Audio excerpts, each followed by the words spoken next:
ఇదిగోండి ఈ వీడియో అభిజిత్ డీప్కే. ఈ అభిజిత్ డీప్కేనే మీడియాలో ఏం చెప్పాడు? ఎగ్జిస్టింగ్ పొలిటికల్ పార్టీస్ हम किसी को नहीं चाहते. అది వేరే పార్టీలను ఎవరిని కూడా మేము అంటే ప్రజెంట్ ఉన్నటువంటి ఏ పార్టీని కూడా మేము ఎంకరేజ్ చేయట్లేదు. ఇది ప్యూర్ నాన్ పొలిటికల్ ప్రొటెస్ట్ లాగా చెప్పుకొచ్చాడు.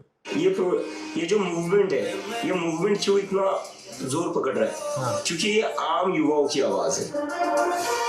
उत्तर प्रदेश में आने वाले चुनाव में अगर भारतीय जनता पार्टी को रोकना है तो केवल वोट के बल पे उत्तर प्रदेश में भारतीय जनता पार्टी को रोक सकता है. एग्जिस्टिंग पॉलिटिकल पार्टीज हम किसी को नहीं चाहते.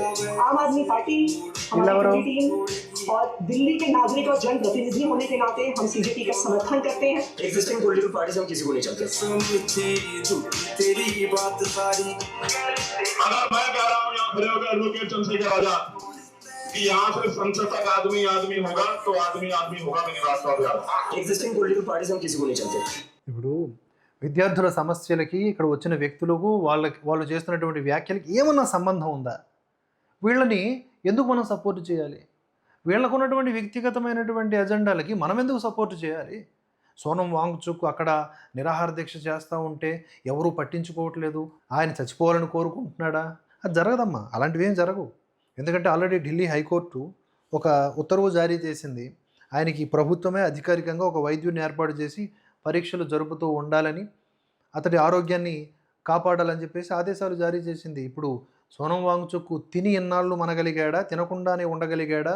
ఆ విషయాలన్నీ బయటకు వస్తాయి. ఇప్పటివరకు వీళ్ళు ఏర్పాటు చేసుకున్న వైద్యులు ఇచ్చిన రిపోర్టు, ఇకపై ఒరిజినల్ రిపోర్ట్స్ బయటకు వస్తాయి.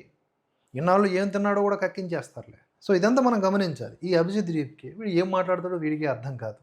వచ్చినటువంటి అమ్మాయిలతో అక్కడ ఫోన్ నెంబర్లు తీసుకుంటా, వాళ్ళతో కబుర్లు చెప్పుకుంటా తెలిసిపోతూ ఉంటుంది. వీటి తాలూకు యాటిట్యూడ్లోనే తెలిసిపోతూ ఉంటుంది.